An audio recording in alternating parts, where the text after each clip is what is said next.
A very good afternoon from wherever you are watching us. This is the People's Bench being brought to you live from Brimax Hotel here in Utawala. I'm your host, Fred Ogweno, and there is your show where we put it the way it is without mincing words. I'm privileged to be joined today with one very brilliant constitutional lawyer, Evans Ndong, and he's going to help me look at the issues to do with the youth in the country, the issues to do with the government excesses, the issues to do with the police brutality. We are going to look at this, the hopelessness, the state of unemployment, and that is the state of the nation. Welcome, my brother. How are you? I'm good. Thank you so much, Fred, for being here today. Yes.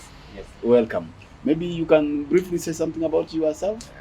Thank you so much, dear viewers. My name is Ndong Evans. I'm a constitutional lawyer and a public law analyst, and I think today it's important that we're here to just understand where we are as a nation. Yes, absolutely. Where we are as a nation. I don't know where to start from, but Kenyans, young people are hopeless when it comes to issues to do with government policies. They are saying that the government is not listening to them. And we are beginning to hear rumors. We are beginning to hear talks. If you look at what is happening on the X space, that young people, that is the Gen Zs, are planning to go back to the streets. The government kind of duped them. There's lied to them. I mean, what did you say about this? Fred, it's very important. I think I need to begin this conversation from stating to our dear viewers and Kenyans at large that when this government was put into place in the year 2022, it came up with a philosophy of its own. See, Fred, every government that is put into place or that campaigns and gets the mandate of the people usually carries with it a clarion call. So this government carried the economic clarion call when they were selling their mandate, when they were being voted in the year 2022.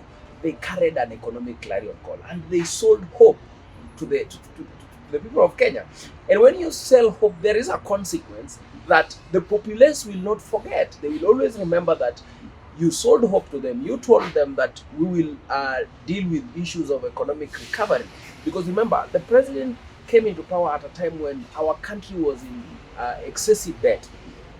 So that was the clarion call that the president that he carried when he was getting the mandate. Now, the president is now suffering on the same clarion call that he carried with the people. Because the people are now asking, if this is the reality of if this is what you promise, what then is the reality of economic hardship? Why then are we here as a people? So that is why even the young people, they're not only hard pressed because we've not been in such economic situations before. They are hard pressed because they have a legitimate expectation that the government of the people of Kenya promised them to deliver economic recovery. And Fred, that has not taken place. If you look at the economic situation of the country as it is worse than where we were in 2022. We do not dispute the fact that we were in debt. But you see, the common man, the common youth, the common mama mboga that the president sold hope to, at the grassroots there, they want to see money in their pocket. But what do they meet along the way? They meet issues with a broken health sector, where you are replacing a policy that has been existing, NHIF. You are bringing on board SHA or SHIF. Nobody knows what it is. It keeps fluctuating every day. We do not know what it is. The government that cannot come up with a concrete policy. These are the issues that are now making the people of Kenya, including the youth, not only the youth, the women, even the old people. They are saying that something is absolutely wrong with our country. And let me tell you, Fred, it is good because we are still talking. The moment we are still talking, we can find a solution. But when we stop talking, we start fighting. Tell me, my brother, how can the government policies be so bad and not understood by almost everybody apart from the president himself and his team? Fred, that is a very good question. Let me say that I will deal with it in two aspects for the sake of my viewer. I will deal with it from a legal perspective, and I will deal with it also from a public policy perspective. Let me start from a public policy perspective. From a public policy perspective, afraid. If you have a system that exists and a new regime comes on board, you do not just wake up today and say, I, as Fred, the President of the Republic of Kenya, will change this system and replace it with another without a well thought out process. Fred, there is something called the perpetuity of governance. It is believed that although we can transition government, we can change one president to the next, that policies of government will always remain stable, predictable, and people driven. Stable, predictable, and people driven. That is the expectation from a public policy perspective, that although we may change leaders, perpetuity must be there. We may change governance, even in the county systems. I'm not talking about the national government only. We may change the governor, we may change the senator, we may change who is the speaker of the Senate today, we may change who is the president, but there is a legitimate expectation in terms of development of public policy that there will always be perpetuity, there will always be continuity. So the first miscalculation of this regime in terms of how it develops its policies, the reason we are having a problem with the Shah and Schiff is the fact that they are able to transition from one policy to the next without thinking about those who are going to be affected in the previous policy, because there has to be continuity. We are not saying that policies cannot change, friend. We are not saying that the government cannot come up with new things. What we are saying is that whereas that can happen, let the government have a well thought out transition, Fred. Transition that is not going to interfere with the lives of the people. Look at what we have in our education sector. Let's start with the education sector. We have a funding model that existed for years, the HELB funding model. We are not saying it was perfect. We are not even saying that it cannot be perfected, but we are saying that the process of it being perfected or changed must follow a chronology where those who are under HELB are not getting affected.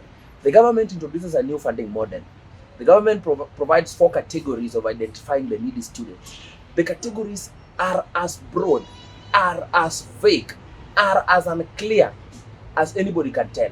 That is why only the president seems to understand what it is until we reach implementation. That is when we all realize, oh, it is not working. When you get to SHA, that is the same problem. We have had NHIF, Fred. You cannot wake up one day and change that process. Nobody is curtailing the government or telling the government, don't bring new ideas. Every society evolves and we are open to new ideas. But we are saying that these new ideas must have a process, must have a well thought out procedure. Technocrats must sit down and think about it, friend. Think about it, that my mother somewhere in Marindi village in Homa Bay County has always known that when he goes to the hospital, he uses NHIF. You don't wake up one day and tell my mother that, oh, it is now a SHA, it is now a SHIF, without a clear transition. You're not even provided a transition period where those who are under NIF can still use NIF as you are implementing a new framework. That is the problem from a policy perspective. From a legal perspective, friend, there is a problem. And the problem is that the watchdog that is supposed to interrogate policy, the watchdog that is supposed to ensure that policies are sound, the National Assembly, the Senate, I have always said, and I will repeat it on this show, that they have become appendages. They have become the mouthpiece of the house on the hill at State House. They simply do what the president says. When the president says jump, they ask how high should we jump. When the president says sing, they ask which pitch should we use to sing. Completely against their mandate under Article 96 and 94 of the Constitution. We ought, what the framers of the Constitution, Fred, envisage is a very strong, impartial, independent National Assembly and the Senate. National Assembly to deal with national policies, the Senate to deal with any matter that touches the interest of the counties. Those two houses have failed. And that answers your question on why all government policies seem to be only clear to the President of the Republic of Kenya. And lastly, friend, this government keeps on saying that the problem is communication. I can tell you without a doubt, the problem is not communication. And therefore, they have invested a lot. They are saying it is how we package. You remember at the height of the Gen Z protest against the finance bill, when the finance bill was dropped, the president comes out and says, we dropped it because we listened to the people. But on the same side, the other side of the mouth, he says, oh, we think that it is how we package this information. We allowed a lot of misinformation to get into it. They do not want to address the real issues. They are saying it is the people not understanding. That's why you are asking me a very important question. Why is it that it appears like the president is the only one understanding the policies of government? They are dealing with the wrong problem. They have misdiagnosed the situation. They think that the issue is Kenyans getting information. Fred, we are in an era of digital journalism where nothing is opaque to the common mwananchi. You tell me that a house is burning in Karen or in Utawala and it's alive.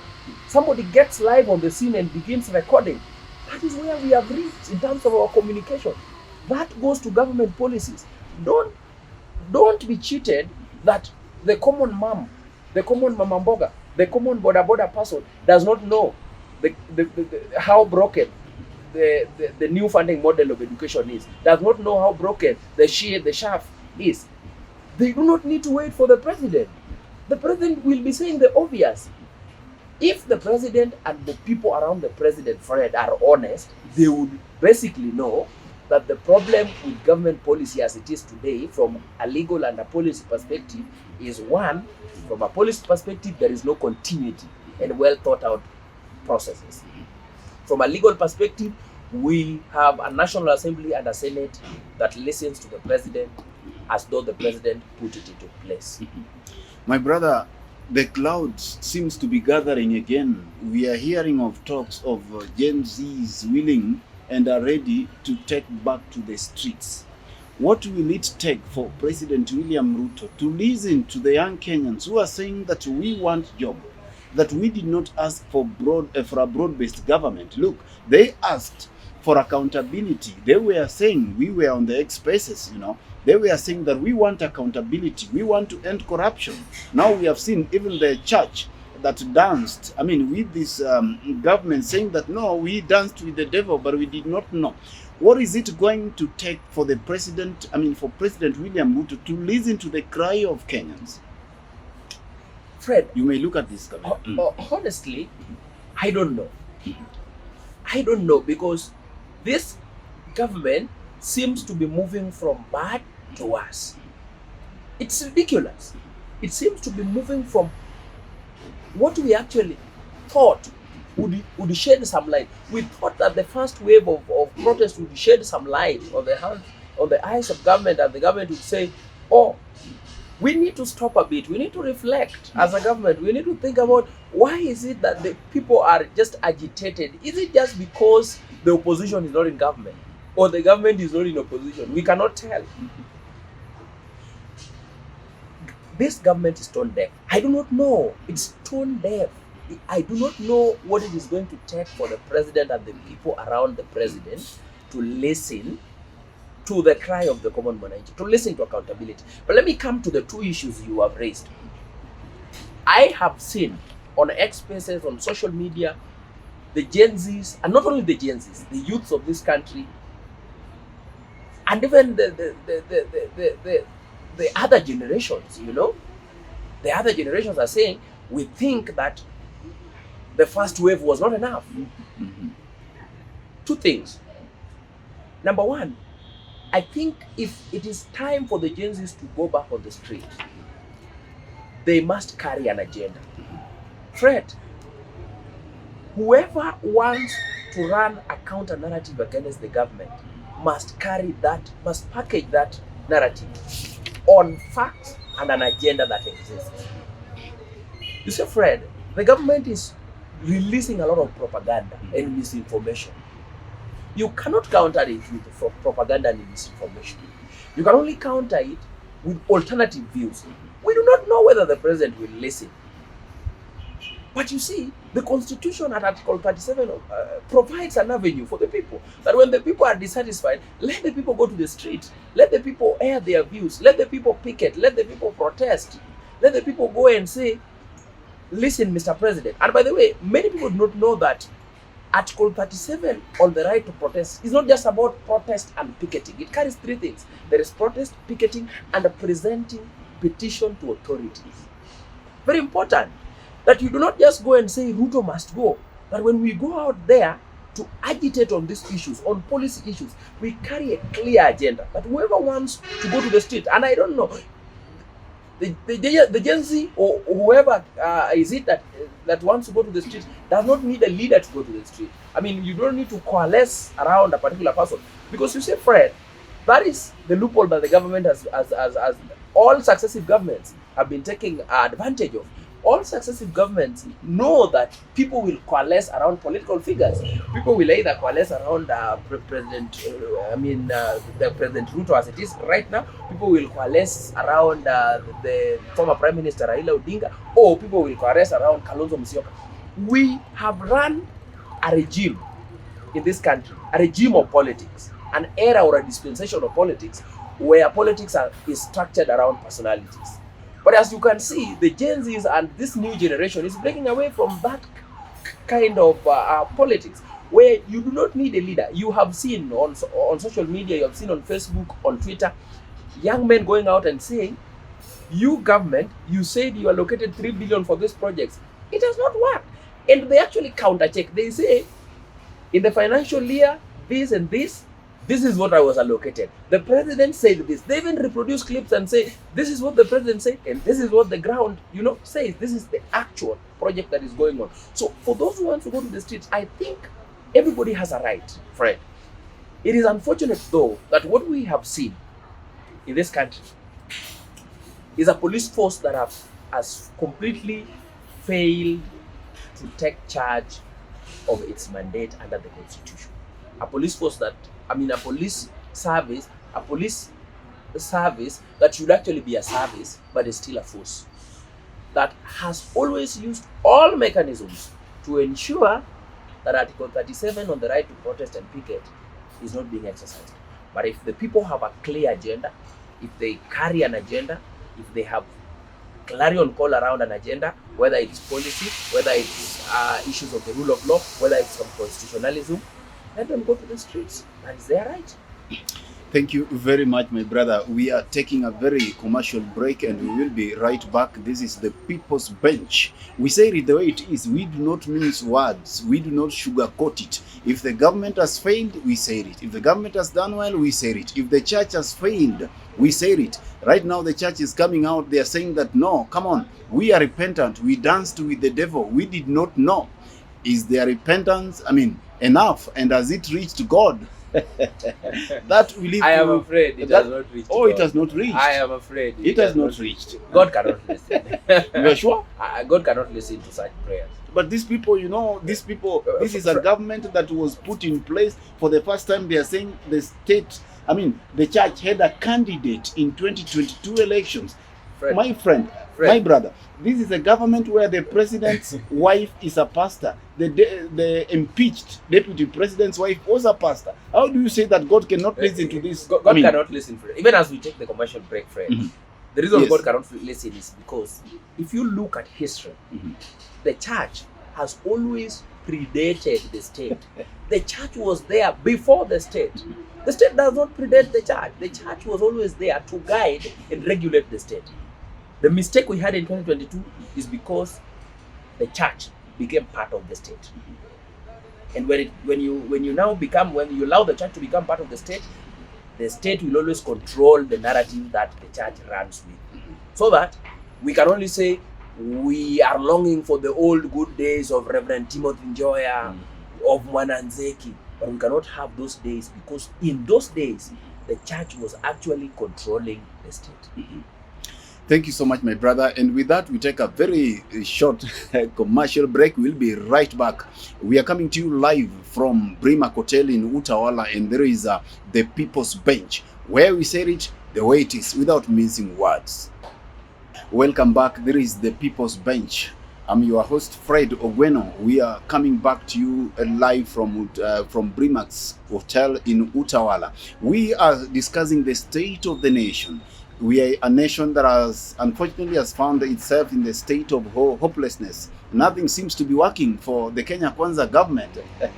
Everyone is complaining. The youth are complaining.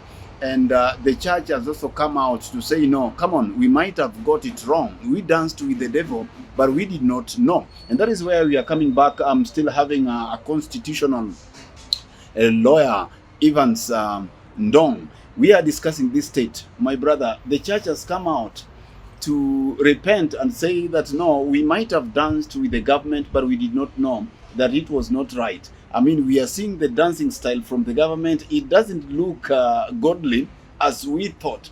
Do you think the church is honest and that it still has the moral high ground to condemn and question what the political class is doing? Thank you so much, Fred. It doesn't. Honestly, Why do you say that? Everybody sees that it doesn't. The reason why I say it doesn't, because as I said before we took a commercial break, the reality is that the role of the church in history, the role of the church is to regulate state excesses. The church was there, Fred, long before we got Kenya as a state. You see, even if you go to days pre-colonialism, there is a way the African people organize themselves into religious setups. In every country where there was colonialism, there is a role the church played. If you look at the Kenyan history, we have icons of the church. People like Reverend Timothy Njoya, they were there. They fought for constitutionalism. You know, my viewers and many Kenyans might not know that this, even today as we enjoy referendum, you know, we say that the Constitution of Kenya 2010 cannot be amended unless we do it through a referendum. It is one great icon, Reverend Timothy Njoya, then, who actually went to the High Court and said, no, we cannot be mutilating the Constitution left, right, and center. And the court was able to agree with Reverend Timothy Njoya that we need to introduce this new idea called the referendum, where when you want to change the Constitution in a manner that is fundamental, you go back to the Kenyan people and you ask afresh of their mandate and you ask, what do you think about this matter? And then when now they overwhelmingly support it, then you are able to go on with amendment. What does that tell you, friend? That tells you that the church, in those days, when we are finding Kenya as a state, founding Kenya as a state, those days, we are fighting for independence. We are fighting for the rule of law. We are fighting for constitutionalism.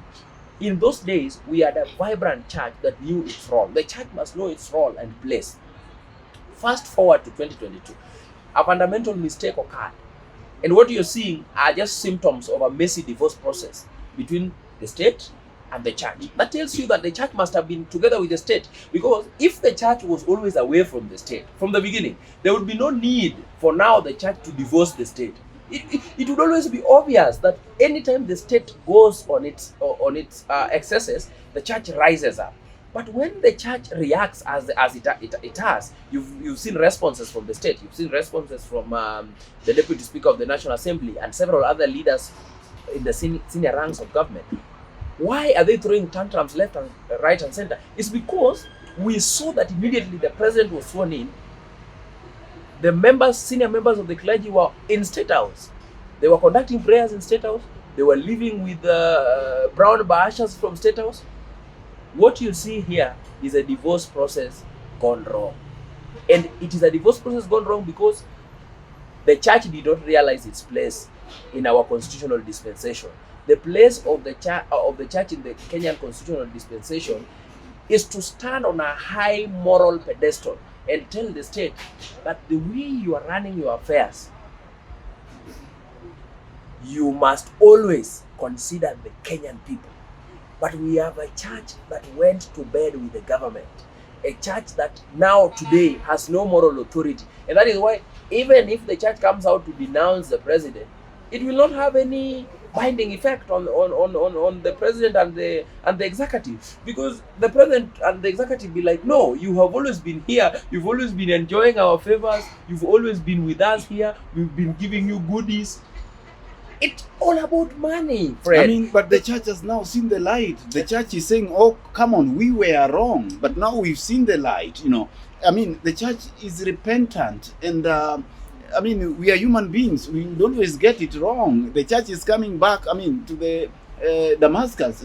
Is at the Damascus moment, saying no. Even though you bought us, you brought us money. Even though you built our churches. Even though we sold the sheep to you.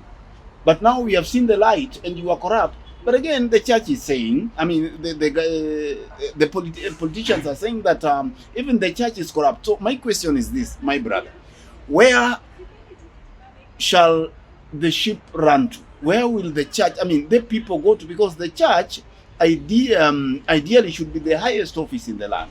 We have seen, I mean, nowhere Kenyans can run to. Do we really have hope? No, we don't have hope, Fred. What do you mean? Unfortunately, what do you mean? Unfortunately, I'm the messenger of bad news. No. You cannot say that. I am the messenger.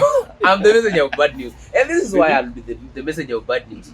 I'll be the messenger of bad news because indeed it is true that the church should actually be on the highest of this pyramid in terms of moral authority, in terms of integrity, in terms of honesty, in terms of defending the rule of law, in terms of defending constitutionalism. The church should be at the forefront, at the top of the pyramid. Unfortunately, the moment the church fell into the trap of money and sold the sheep, as you have said, to a regime that does not care about human rights, to a regime that does not care about the rule of law. And they kept quiet for too long, Fred. They kept quiet for too long. I cannot recognize the church today in this country where the church comes out and says, now we've seen the light. They have not seen the light, Fred. What do you mean? They have not seen the light.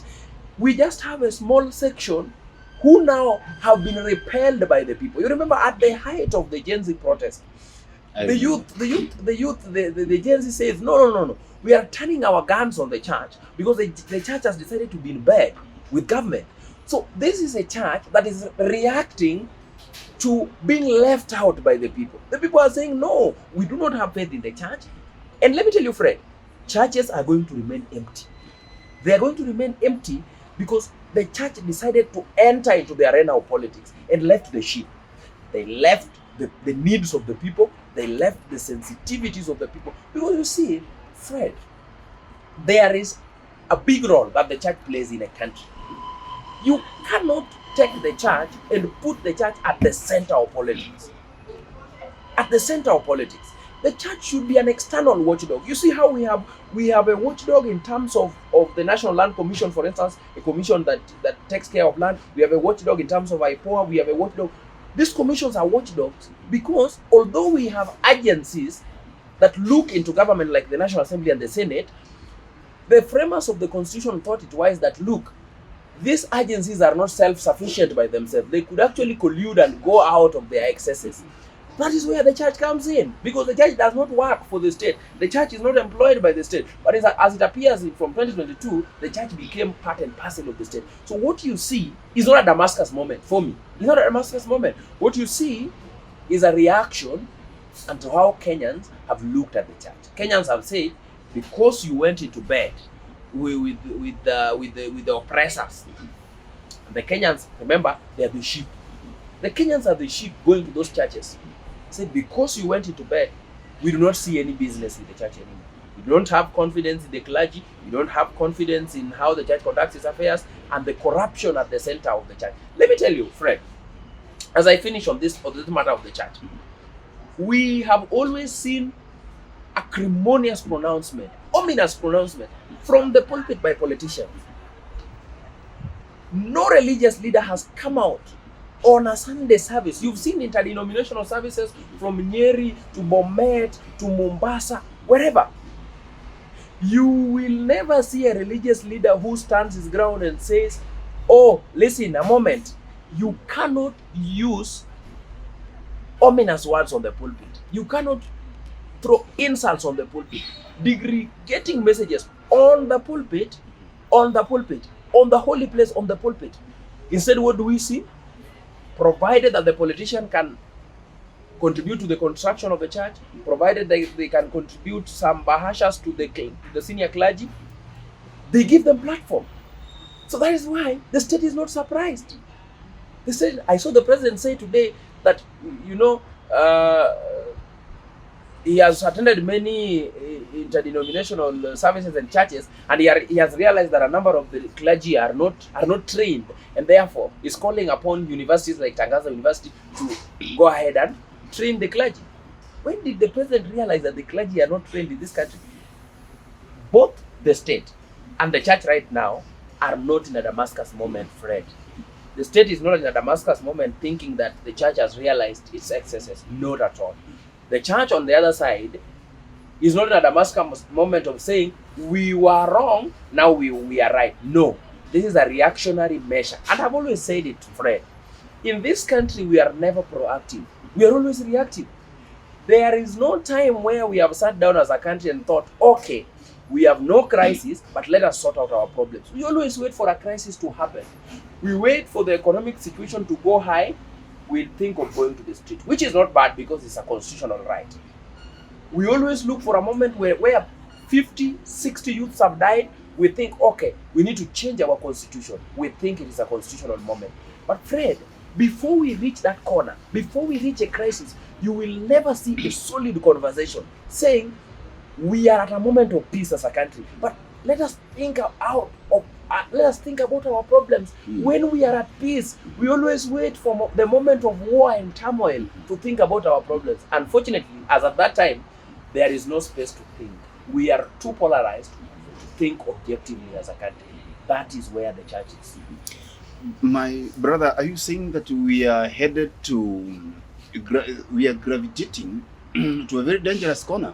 Because when it reaches a situation whereby a population that is hugely and largely made up of the youth can no longer listen to the church, can no longer listen to the guidance of the church, having seen church take sides, having seen prophets of UDA and prophets of Azimio, that we are at a very dangerous point. And then it seems like all these things is attributed to the love of money, that the church sold its soul, and now getting it back becomes a very huge problem to the country. Then where else can we run to in case we are having a problem? Like we are seeing the clouds are gathering, and it seems like young people are going to get back to the streets. Then where else can we run to when we are having a problem as a country?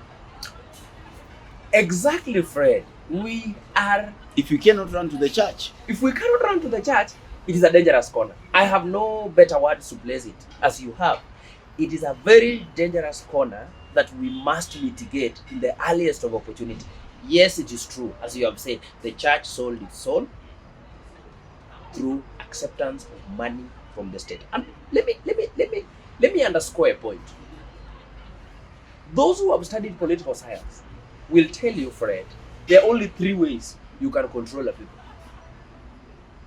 Fred, you control a people by politically dividing them. That is one reason. One way, better way. And it's normally used by politicians. Just bring a narrative around election time where you actually divide people along tribal lines, you divide them along economic lines, like we saw in 2022, where we had hustlers, dynasties, you know. Fred, Kenyans are very good people. They love one another all over. Unfortunately, they only do that when there is no election that is impending. When an election comes, we are politically polarized by the politicians, and they set the tone. They set the tone. They begin way earlier before we get to the elections. Once they set the tone of ensuring that we are divided, they use that one mechanism. Number 2, economically disempower them so that they become beggars. Disempower the people so that after every 5 years, you come back and tell them, si niliwaahidi nitatengeneza hii barabara, sasa mnipatie miaka ingine 5. Tuko pamoja? So you see, you get the point. The point I'm making is economic disempowerment. So the Kenyan people went so low that even the church was part of that disempowerment.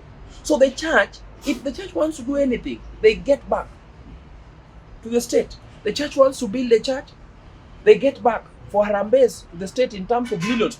And we saw it, Fred. We saw it immediately when the government came into place. We saw harambees of MPs, a member of parliament, Friend, giving in one single Harambee up to a tune of 5 million Kenya shillings in a bag, cash money.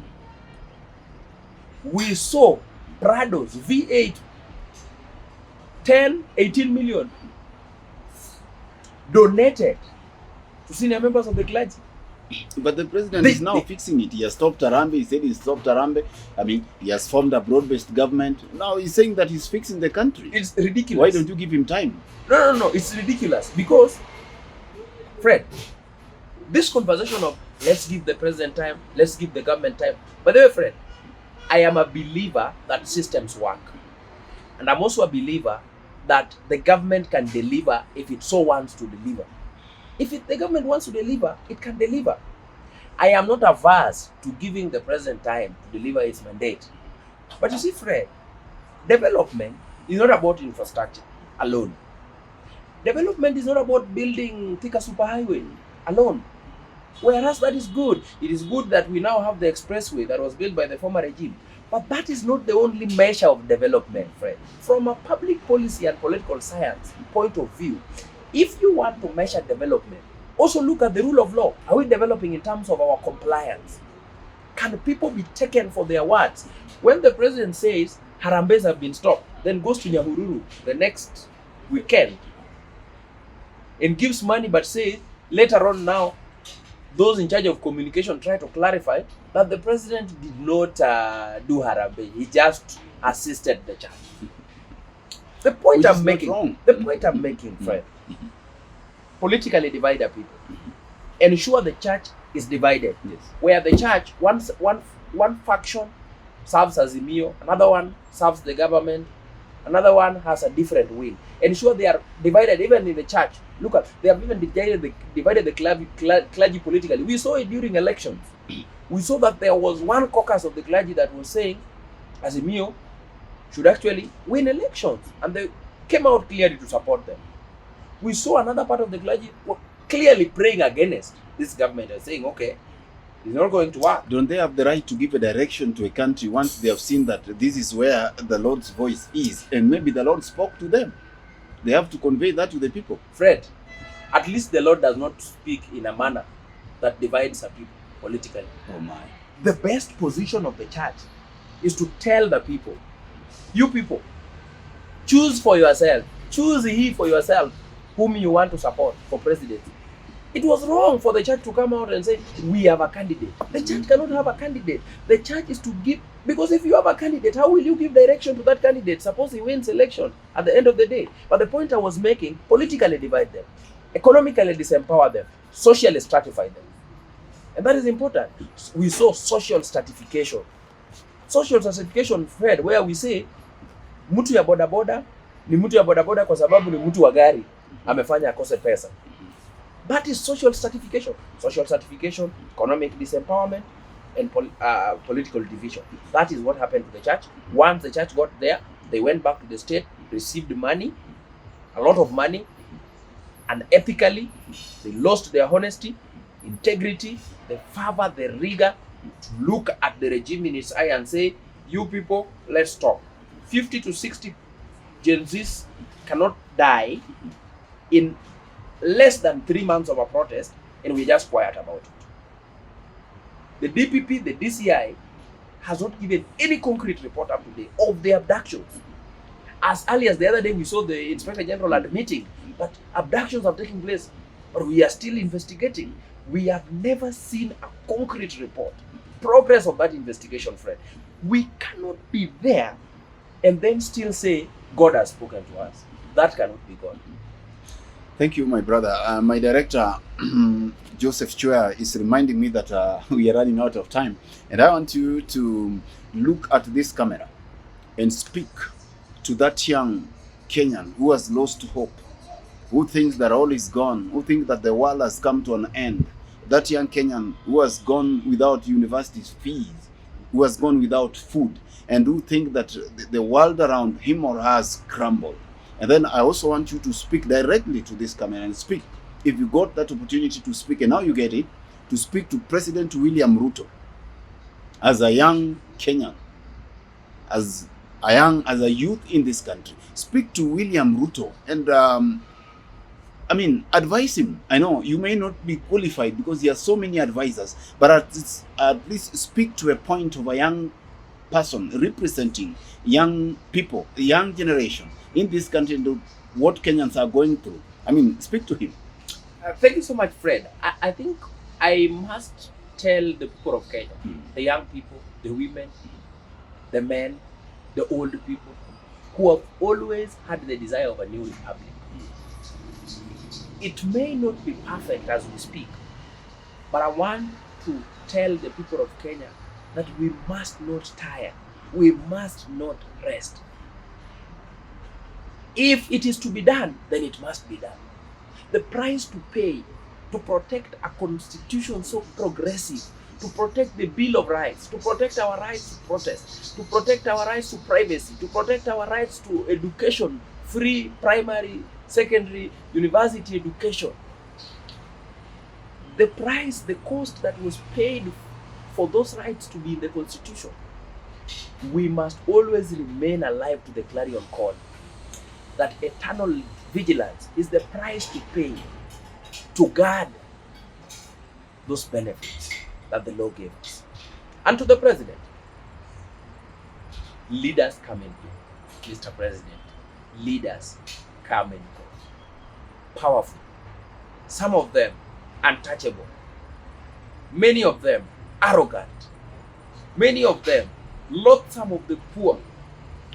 But a time comes when you need to think about the legacy of constitutionalism, the legacy of human rights. Mr. President, you said that when the time comes for your reign,